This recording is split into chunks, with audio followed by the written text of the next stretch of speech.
Bonjour madame, c'est vous de vous déranger. Dites-moi. Je me permets de vous donner un tract sur lequel vous allez trouver les mesures qui sont actuellement sur la table au niveau du gouvernement de la Fédération Wallonie-Bruxelles. Sensibiliser passants et voisins aux mesures sur l'enseignement, c'est l'une des deux missions de ces enseignants en grève, devant l'école primaire Louise de Marillac à Schaerbeek. Sur le trottoir aussi, une action devenue un classique dans ce mouvement de contestation.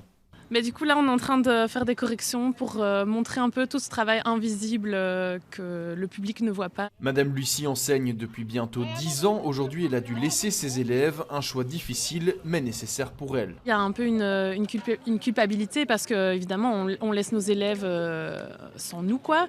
Donc on se sent toujours un peu coupable. Mais je pense que c'est vraiment important de marquer le coup parce qu'au final c'est aussi pour eux qu'on le fait.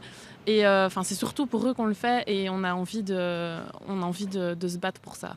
Mais pourquoi se battent ces profs exactement? Dans le primaire, il y a surtout la baisse du budget pour les rénovations et l'entretien des bâtiments, baisse importante aussi du financement de matériel scolaire gratuit ou encore Une diminution importante des moyens qui sont alloués à l'encadrement différencié et qui permettent aux écoles vaille que vaille de tenter de pouvoir prendre soin et d'essayer de développer un maximum le bien-être et les compétences des enfants qui présentent des besoins spécifiques. Bref, une école de demain moins égalitaire selon ce délégué.